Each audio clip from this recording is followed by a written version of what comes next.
ជំរាបសួរពុកម៉ែបងប្អូនទាំងអស់គ្នាសម្រាប់វីដេអូថ្ងៃនេះនាងខ្ញុំចង់មកបង្ហាញជូនពុកម៉ែបងប្អូនអំពីឈុតប្រព័ន្ធម៉ាស៊ីនផលិតទឹកពិសាបរិសុទ្ធដែលមានຂະຫນាតចា1000លីត្រក្នុង1ម៉ោងអញ្ចឹងពុកម៉ែបងប្អូនអាចអញ្ជើញទស្សនាចាចំពោះឈុតប្រព័ន្ធម៉ាស៊ីនផលិតទឹកពិសាបរិសុទ្ធក្នុង1ម៉ោងលក្ខណៈសម្គាល់ទី1គឺយើងមើលទៅលើប្រព័ន្ធបន្សុទ្ធទឹក RO គឺយើងប្រើប្រាស់ចាទំហំ40ចាចំនួន4ដាពុកម៉ែបងប្អូនហើយសម្រាប់ឈុតនេះគឺយើងរៀបចំប្រភេទឈុតធុងចម្រោះ inox ពុកម៉ែបងប្អូនហើយចំពោះប្រព័ន្ធម៉ាស៊ីនមួយសំណុំនេះគឺយើងរៀបចំចាប់រួចរាល់ជាស្រេចតែម្ដងចាយើងមានទាំងប្រព័ន្ធ filter ចាចម្រោះកម្ចាត់អាករដី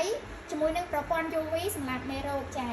ចឹងចំពោះប្រព័ន្ធម៉ាស៊ីនមួយឈុតនេះគឺពិតជារៀបចំស្របទៅតាមស្តង់ដារនៃប្រព័ន្ធម៉ាស៊ីនផលិតទឹកពិសាបរិសុទ្ធចឹងបើសិនជាពុកម៉ែបងប្អូនចាដែលមានកម្រងចង់ដំឡើងប្រើប្រាស់ជាប្រភេទប្រព័ន្ធម៉ាស៊ីនផលិតទឹកពិសាបរិសុទ្ធមិនថាខ្នាតតូចខ្នាតធំចាគឺពុកម៉ែបងប្អូនអាចអញ្ជើញតំណែងសាកសួរព័ត៌មានថាជួយខាងក្រុមហ៊ុនយើងខ្ញុំបានឬក៏ម្យ៉ាងទៀតសម្រាប់ពុកម៉ែបងប្អូនដែលជាលក្ខណៈថារោងចក្រធំ